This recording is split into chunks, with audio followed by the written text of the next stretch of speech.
So you did it. You went through hell and back, and you got sober.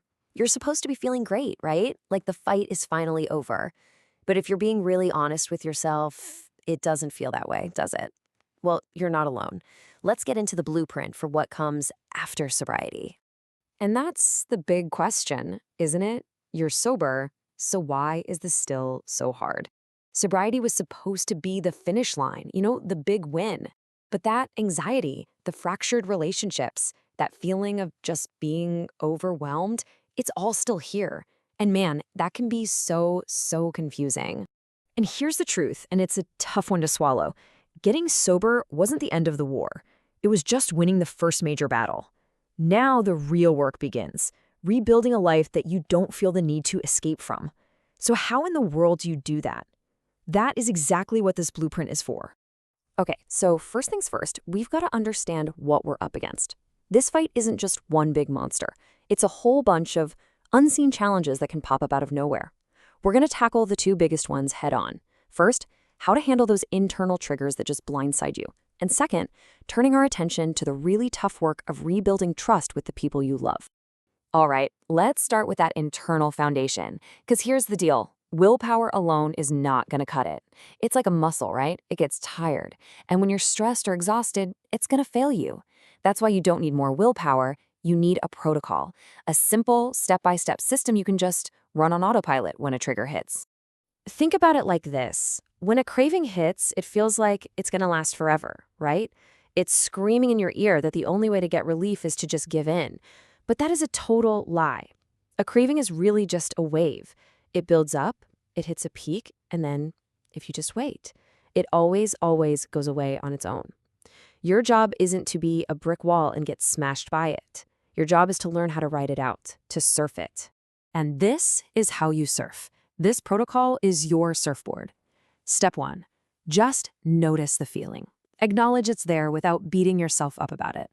Step 2, and this is absolutely crucial, ask why it's happening. We're going to use something called a halt check, and I'll explain that in a second. Then, just delay. That's it. Give yourself 15 minutes. Go for a walk, blast some music, call someone you trust. After those 15 minutes, check in with yourself again. You will be amazed at how often that giant wave has already passed.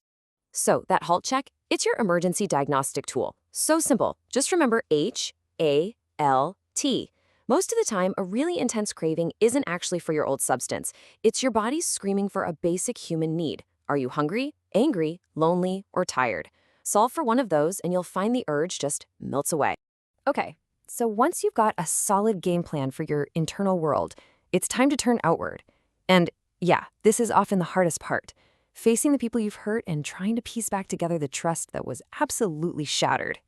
Let's just be brutally honest here. Your family is done with words. They've heard the promises, they've heard the apologies, and right now those words are worthless. The only currency that matters anymore is action. It's not about one big, grand gesture. Trust is rebuilt in the small moments. It's the weekly check-ins. It's showing up when you said you would. It's following through on the little things, every single time. That is the work. And for a lot of you listening, a huge piece of that work is being a dad. But look, just being physically in the house isn't enough. Your kids don't just need you to be present. They need your attuned presence. Because here's a mind-blowing fact. Their little nervous systems are literally learning how to function by mirroring yours. You know what I'm talking about. We all do this. We're physically there with our kids, but our mind is a million miles away. We're on our phones, we're stressing about work, we're just lost in thought. We're giving them these little scraps of our attention, and while it feels kind of harmless to us, to a kid, it feels totally different. And it's this. To a child, your phone isn't just a distraction. They see it as a competitor for your love. Every single time you choose that screen over their face, they're internalizing this really devastating message. I guess I'm not as important as that glowing box. And when that happens over and over, for years, that quiet rejection starts to shape their core belief about their own self-worth. So this is the key takeaway here. Your kids are biologically hardwired to co-regulate with you. What does that mean? It means they literally borrow your nervous system to figure out how to feel safe in the world. So if you're anxious and chaotic on the inside, guess what? They're going to feel anxious and chaotic too. Your calm is the greatest, most powerful gift you can ever give them. So, how do you actually create that calm? You anchor it. You create a simple ritual, just 10 minutes a day for each kid. No phones, no distractions. You get down on the floor, you enter their world, and you let them be the boss. In those 10 minutes of pure, undivided attention, you are screaming a message to them. Right now, you are the most important thing in my entire universe. I'm telling you, that is more powerful than hours and hours of distracted time together. Okay, so repairing relationships, being a present dad, all of that requires a stable foundation. You can't pour from an empty cup, right? So in this last section, we're going to design the systems to keep your cup full. We're talking about motivation, productivity, and of course, your finances. Take a look at this.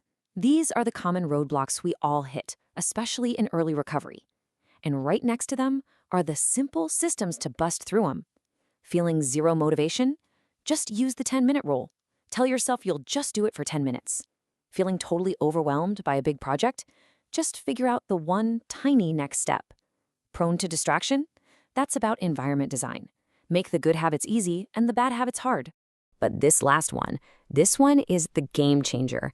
Real, lasting change doesn't come from just forcing yourself to do new things.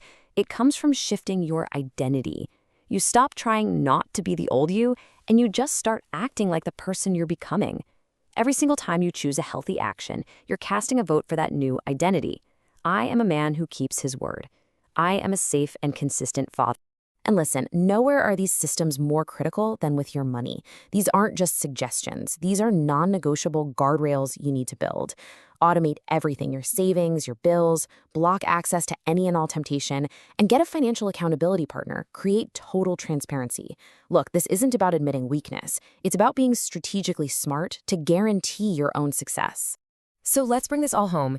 It's so easy to feel defined by your past, right? To wear recovery as your only label. But that's looking backward. This whole blueprint is about looking forward. You are not the demolition crew just cleaning up a mess. You are the architect, standing on a fresh, clear plot of land with the plans right in your hand. You've got the blueprint. You've got the tools. The only thing left to do is to start the work. So I'm asking you, what is the very first brick you are going to lay? And don't just think about it. Pick one thing right now.